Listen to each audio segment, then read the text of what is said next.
patologías que probablemente no sean muy frecuentes, pero igual de importantes, ¿no? Ah, antes de que les comparta la información, las diapositivas, yo quiero... ¿Me escuchan? ¿Me escuchan? No sé si me escuchan. Sí, doctor, sí se escucha. Ya está. De compartirle la diapositiva, chicos, yo quiero platicar un momento con ustedes. Mire, estamos conversando con el doctor López. Ustedes acaban todavía fin de mes endocrino, ¿verdad?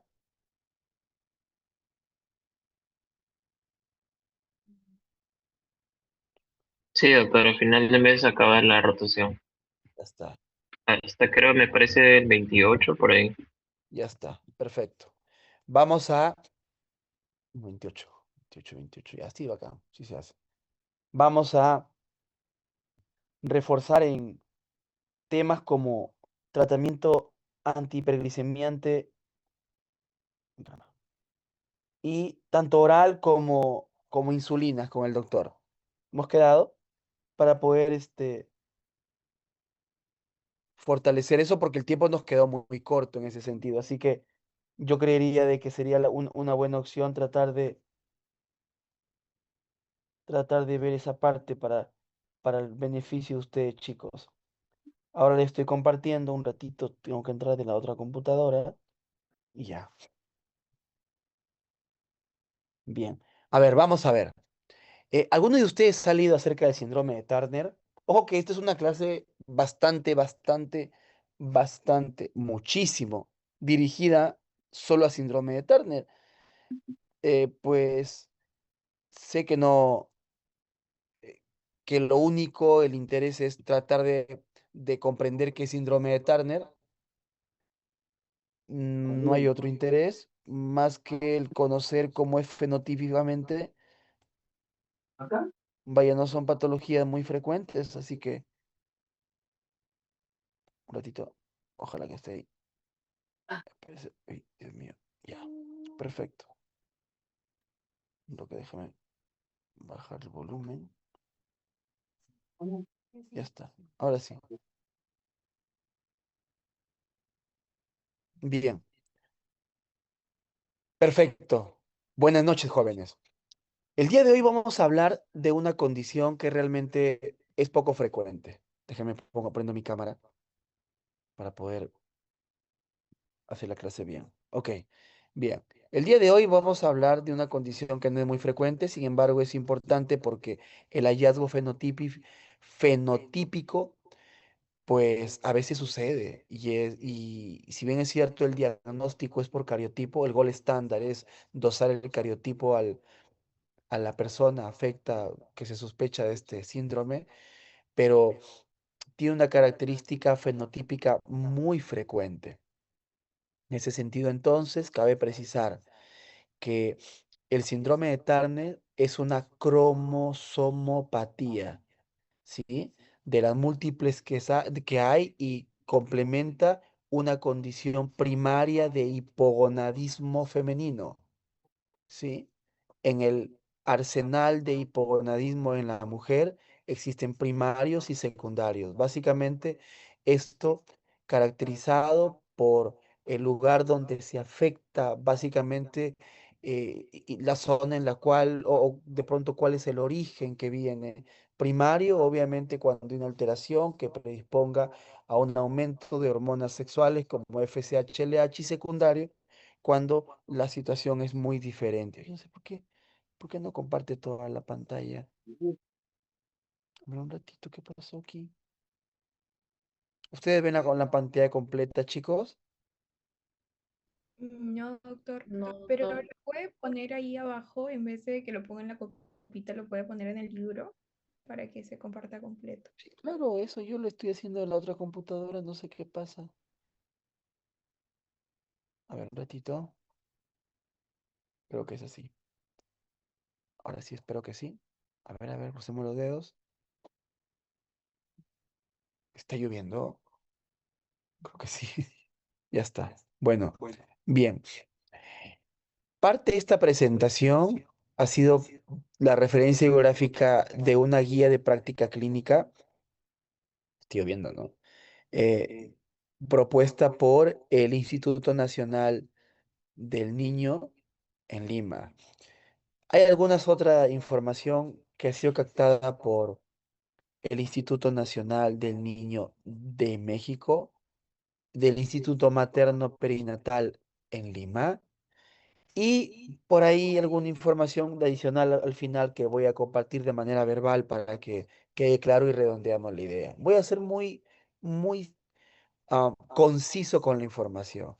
En mi posición de estudiante, yo necesito saber, primero, que es una enfermedad reconocida, ¿sí? Es una enfermedad reconocida por... Sí, está empezando a llover fuerte. ¿Ah? Ya, gracias. Es una información realmente bastante concisa, pero quiero que entendamos de que es una enfermedad que tiene registro CIE-10 primero en las enfermedades de cromosomopatías en la especialidad de medicina genética. ¿Ya? Segundo, la prevalencia es de 1 a cada 4.000 a 4.500, ¿sí? Personas en el mundo.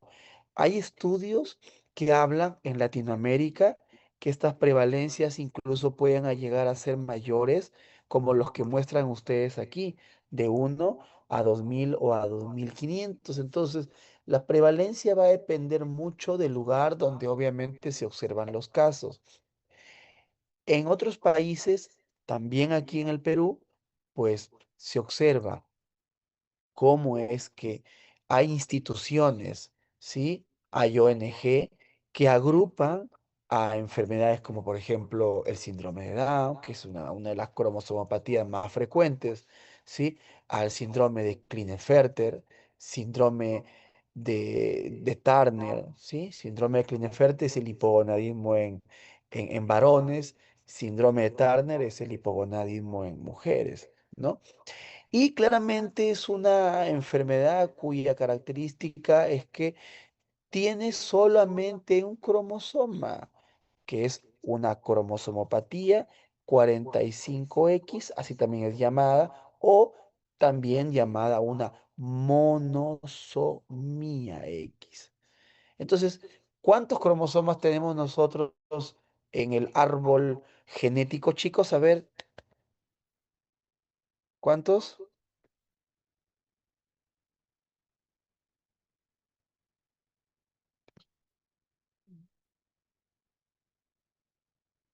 Danixa. ¿Cuántos cromosomas tenemos, hija?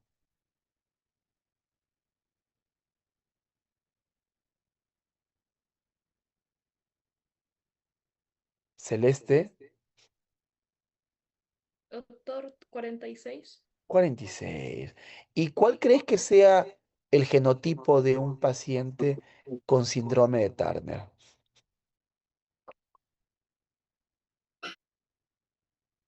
Monosomía X. Claro, o sea, tiene 45. Falta uno, ¿verdad? Sí. Es por eso que no hay forma de que el fenotipo sea varón, porque es la monosomía o el X o la pues cromosomopatía pues 45X. La expresión fenotípica y la genotípica también va a ser de una mujer. Uy, caramba. Pues vamos a ver aquí. Perfecto. Entonces, hay varias variantes. Hay variantes clásicas, como la que vemos ustedes en la izquierda, ¿sí? Cariotipo 45X, que es, pues representa casi más de la mitad, yo diría más del 60% de los casos de pues, síndrome de Turner, pues lo representa con este tipo de cariotipo, la monosomía clásica. Está claro, como tú lo decías, Celeste, que es la pérdida de un cromosoma X, usualmente es el paterno, y el fenotipo es el clásico. Ya la siguiente diapositiva es la fenotipificación, o sea, es las manifestaciones clínicas y está asociado a mayores riesgos óticos y renales. Y obviamente también cardiovasculares, que de hecho es la patología por la cual mueren con mayor prevalencia, ¿no? Hay otra que es en anillo X o la isocromosoma, pues que es 46 igual X, pero no es que sean 46, sino es que 45 y medio. Vean ustedes que hay como que un remanente ahí, un micro cromosoma que va a estar pues, en exceso, de tal forma de que esto puede incluso hacer una variante diferente, pues en la arquitectura genética de esta enfermedad. Entonces, el riesgo crítico, dice aquí que falta una inactivación y el riesgo del retraso mental severo. Esta característica, gracias a Dios, no es tan habitual. Yo no he visto ningún caso, honestamente. Tendríamos que seguramente ser médicos genetistas para ver este tipo de variantes genéticas. Sin embargo, lo que más se ve es la variante clásica, ¿no? Y por último, el mosaicismo con cromosoma Y, que así como en la variante anterior la hizo cromosoma, pues que es un remanente del X, esta puede ser un remanente del Y. No tanto como un cromosoma completo, sino es un remanente. A veces parece que fuera que tiene toda la arquitectura normal, como decía Celeste 46XY, pues, pero no es. Es 46XY chiquita. Y vean ustedes, entonces, esto realmente va a limitar, pues, para que el paciente tenga algunas características, es mujer, pero tiene características muy pequeñas que parece que fuera un varón, ¿sí? Entonces, pero pues no lo es.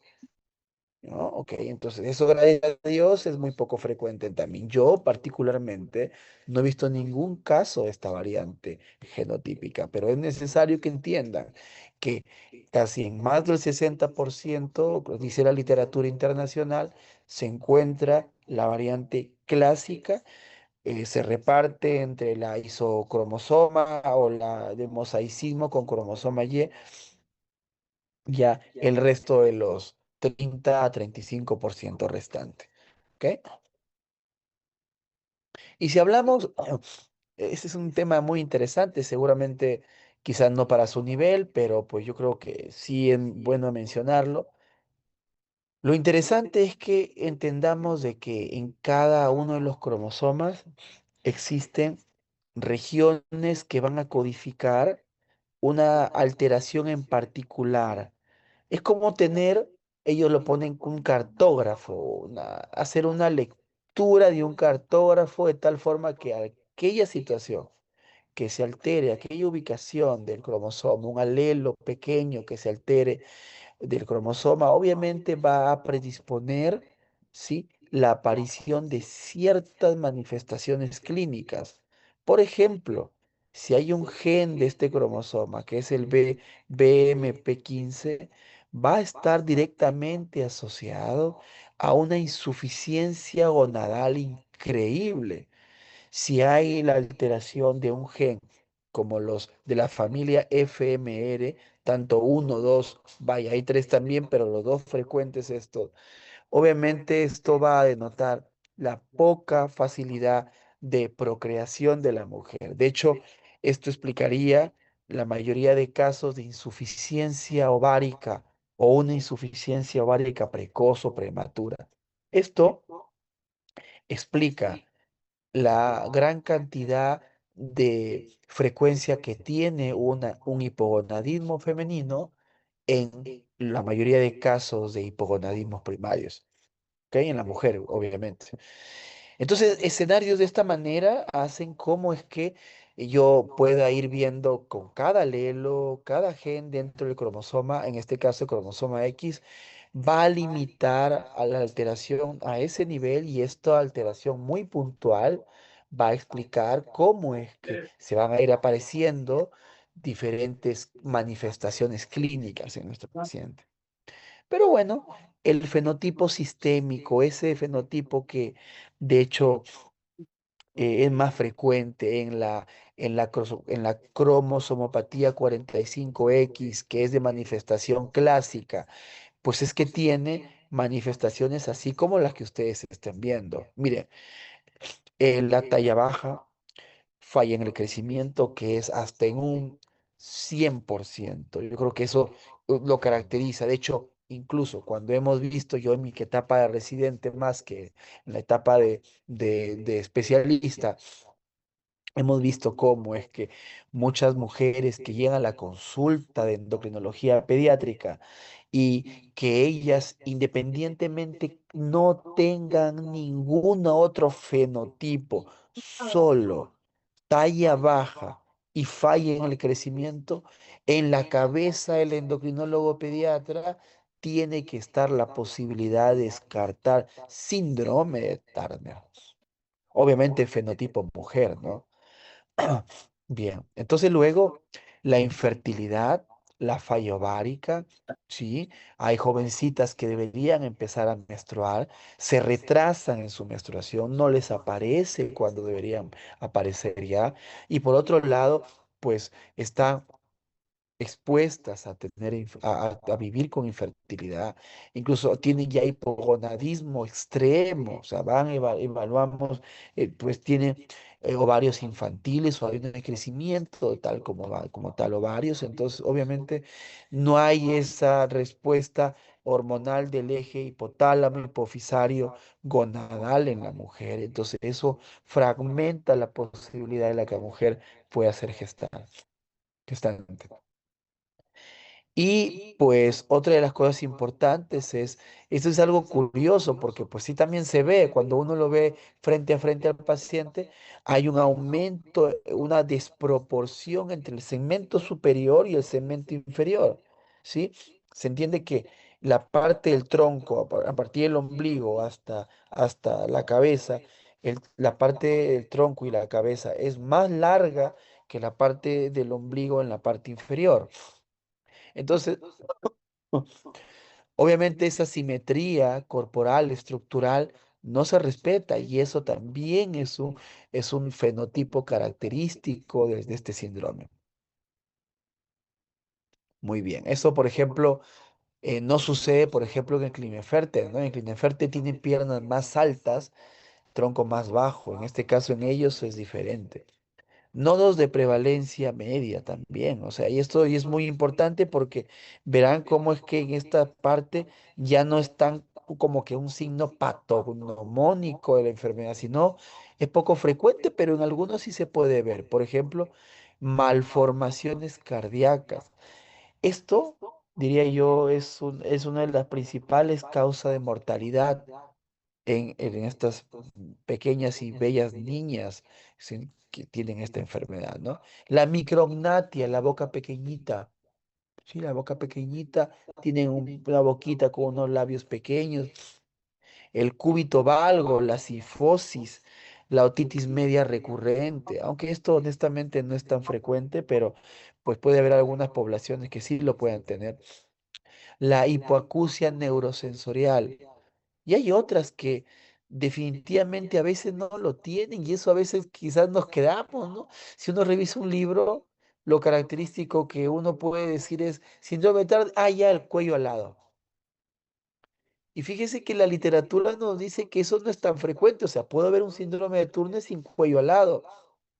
Entonces, esos cuellos que parecen de murciélago aquí, que incluso debajo del pabellón auricular le sale como una aleta en en ambas regiones laterales del cuello, que hacen de que pareciese que el cuello fuese corto, con la cara un poco en plétora, hace de que pareciera que la cara fuera más grande y todo el cuello estuviera muy pegado, o sea, como que sin relación al tórax.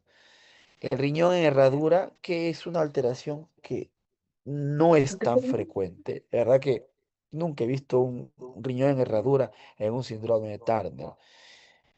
Y en mi vida habré visto más o menos unos 18 síndrome de Turner, 15 seguramente por ahí. Pues no, no es mucho, pues sí, cuando uno va a rotar a endocrinología pediátrica en hospitales grandes, donde tuve la suerte de acompañar a los colegas un tiempo, Pues sí, ahí fue el lugar donde vi una buena cantidad de síndrome de Turner. Y la tiroiditis autoinmune, que tampoco no necesitan tratamiento, solo el manejo sintomático probablemente de algunos la molestia. Esto se relaciona a veces con el sobrepeso. La mayoría de pacientes que tienen este síndrome de Turner tienen sobrepeso y a veces pues hay un aumento incluso de la TSH que no obliga a darle tratamiento, sino más que reducir el exceso de grasa porque a veces tienen solamente hipotiroidismo subclínico. Bien, entonces yo creo que el foco crítico, como le decía hace un momento, es la salud cardiovascular. De hecho, hay una prevalencia que diría yo hasta un 70%. La mayoría, casi todos los pacientes que viven con síndrome de Turner fallecen por una condición cardíaca. Sucede que hay alteraciones anormales estructuralmente hablando del arco aórtico, de la válvula aórtica, el sistema venoso, la conducción eléctrica, que sin lugar a dudas hacen que los pacientes estén más propensos a características patológicas cardiovasculares. ¿No? Entonces, vean cómo que el tipo de alteraciones, anomalías venosas pulmonares, válvula aórtica bicuspidia, el arco aórtico transverso elongado, como que se hace más largo de tal forma de que hace que tenga la posibilidad de que incremente a ese nivel la presión intrasanguínea y eso haga que pegue la sangre a las valvas y eso genere una regurgitación aórtica, lo cual obviamente está secundado a que el paciente pueda padecer de procesos de enfermedades como por ejemplo las cardiopatías hipertensivas, una estenosis valvular o de pronto una hipertensión pulmonar por el paso retrógrado de la sangre hacia la vena pulmonar. Y otra de las cosas importantes que creo yo también son las hipertrofias ventriculares. Llega la sangre con mucha presión, rompe la presión de las valvas y hace que haya una hipertrofia del ventrículo, lo cual con todos estos mecanismos hace que el paciente pueda tener mayor cantidad de posibilidad por morir por un infarto. Bien, entonces yo creo que eso es muy importante. Esto yo creería de que es una manera de cómo tratar de identificar que puede llegar a venir un paciente en la gestación. Hay hay parámetros, ¿no? Que nos dicen que puede estar de pronto apareciendo mayor riesgo de tener un niño, una niña, perdón, con síndrome de Turner en su momento. Y yo creo que, como le decía al inicio de la clase, es una disgenesia gonadal. Cuando un paciente llega por hipogonadismo, habría que ver si es un hipogonadismo hipo o hipergonadotrófico.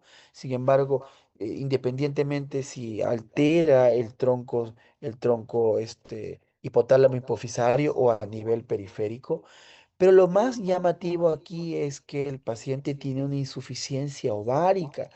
Y obviamente que es primaria porque ya es constitucional, es de origen.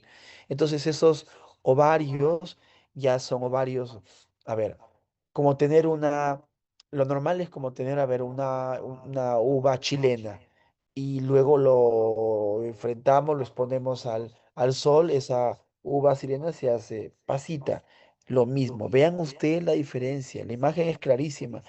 El ovario fecundo, el ovario productivo, el ovario suficiente.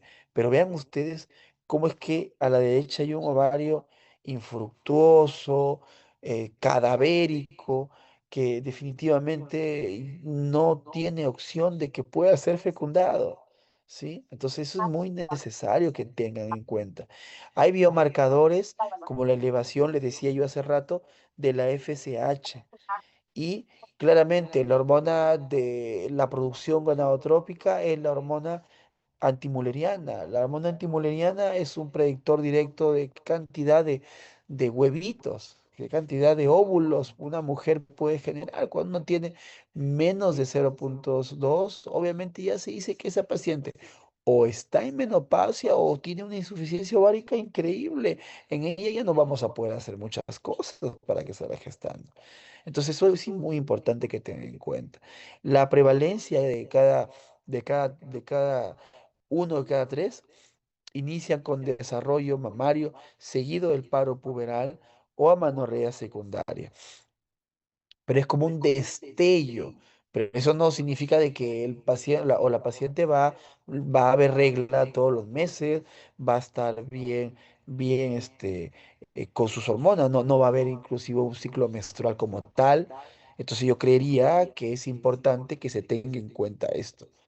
Ahora, yo les he hablado de que la condición clásica va de la mano con problemas otológicos, hay riñón en herradura, hay malformaciones estructurales del riñón.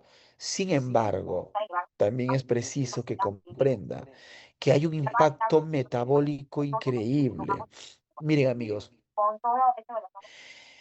yo creo que esto no les he dicho.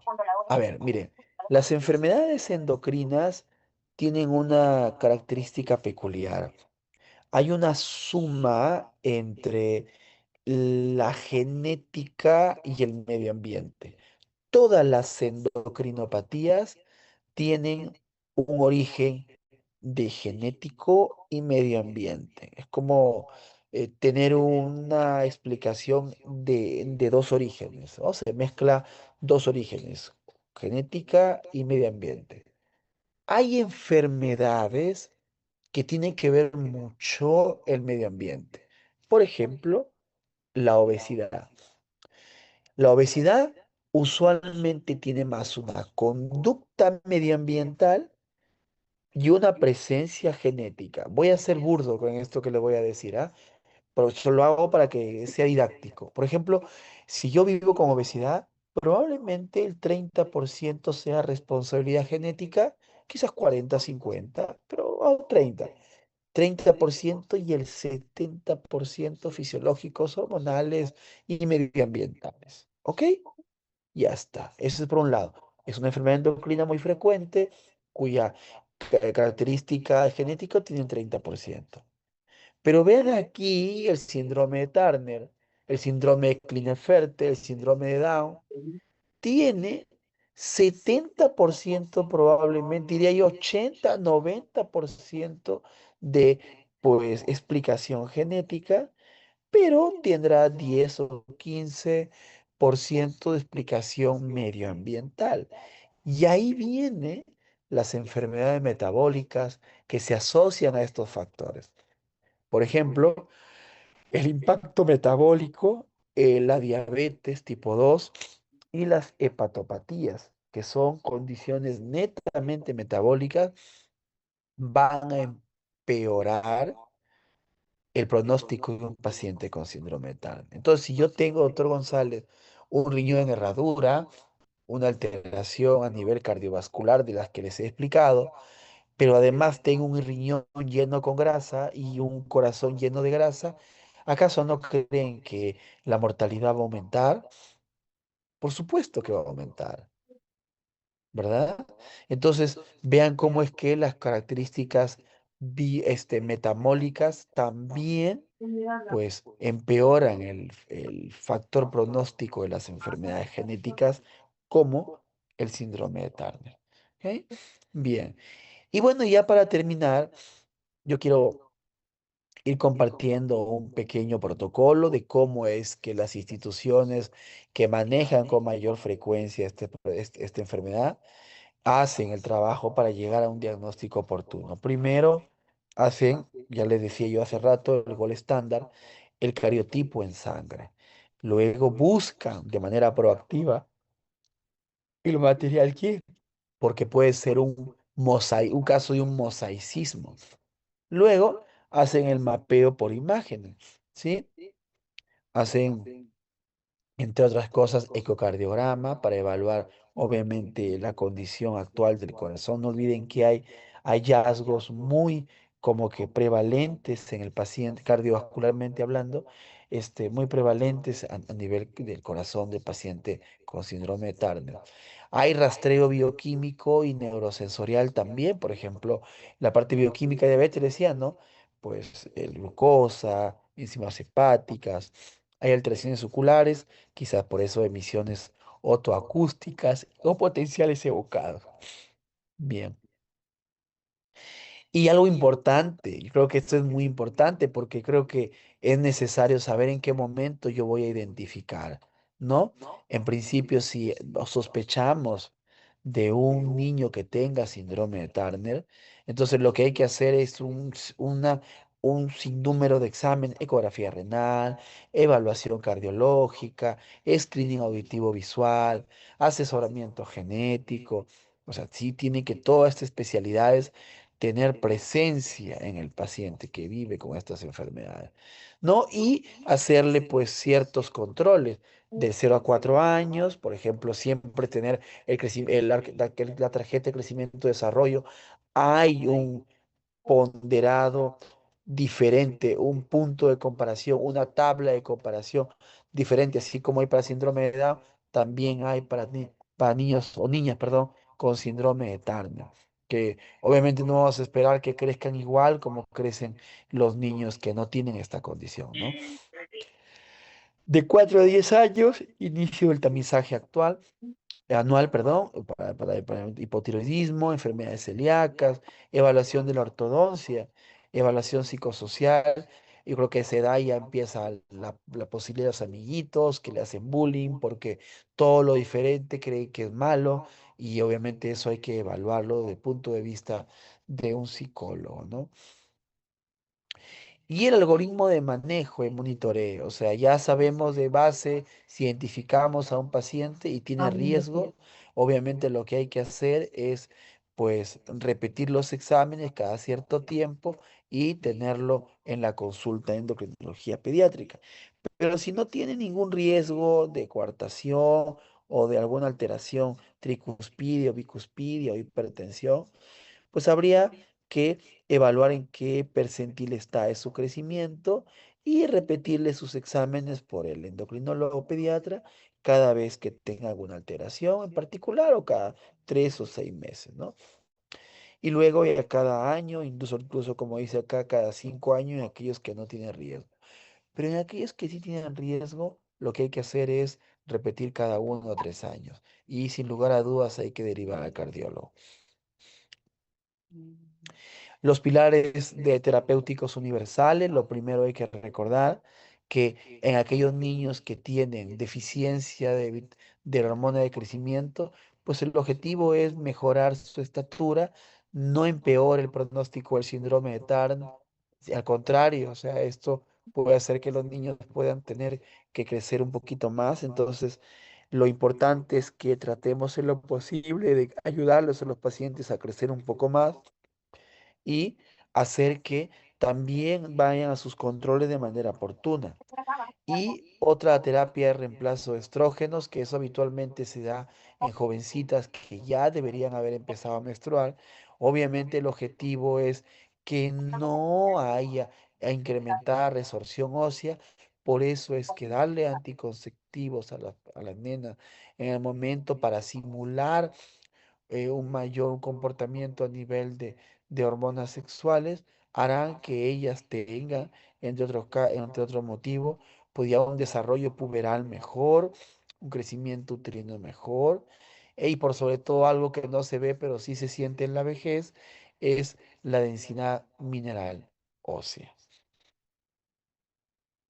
Como verán entonces, así como la diabetes, que lo tiene que ver el nutricionista, el deportólogo, la educadora en diabetes, el endocrino, el nefrólogo, el cardiólogo, el oftalmólogo, ahora el gastroenterólogo, todos tienen que incorporar algún tipo de experiencia en el manejo de estos pacientes. Y ven aquí también, el otorrino, porque hay serios problemas auditivos, el psicólogo, el psiquiatra, para poder hacer frente a todos estos, de pronto, situaciones emocionales poco deseadas por las familias como tal, e incluso el reconocimiento de los padres, ¿sí? Y yo leía un poquito, decía que, o sea, cuando uno se entera que va a tener un niño con un síndrome, pues debería recibir, ¿no?, consejería de parte de psicología a los papás para ir preparando que lo que se pueda venir. ¿No? El endocrinólogo en la cabeza, definitivamente eso es importante. La cardiología, porque claramente estamos con descompensaciones cardíacas bastante importantes.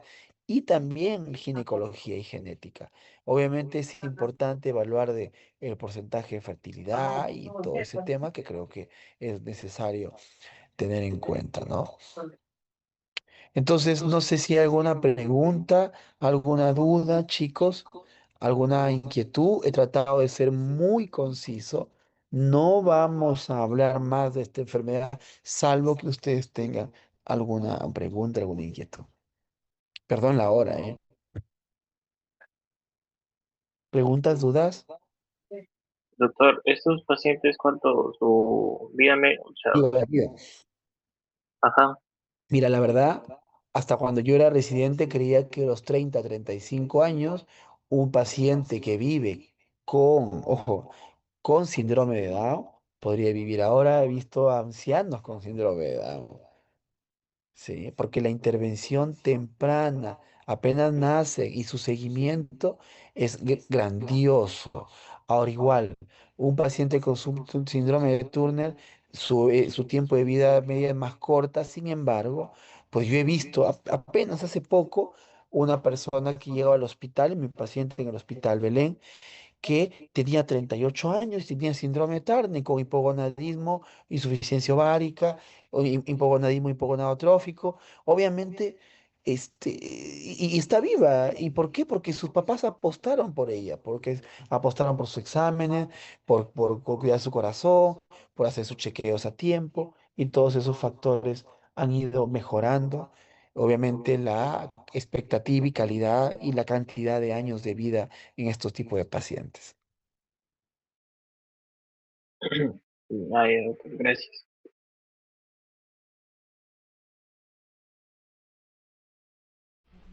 ¿Me escucharon, chicos?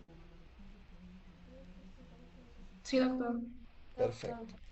Muy bien. Entonces, chicos, conmigo nos vamos a ver en otra clase. Ya les vamos a ir avisando con su delegada para ir viendo qué es lo que vamos a hacer ahora con la finalidad de poder, pues, fortalecer, ¿sí?, la, la clase que quedó pendiente para todos ustedes. ¿Les parece, chicos? Bueno, no quedó pendiente.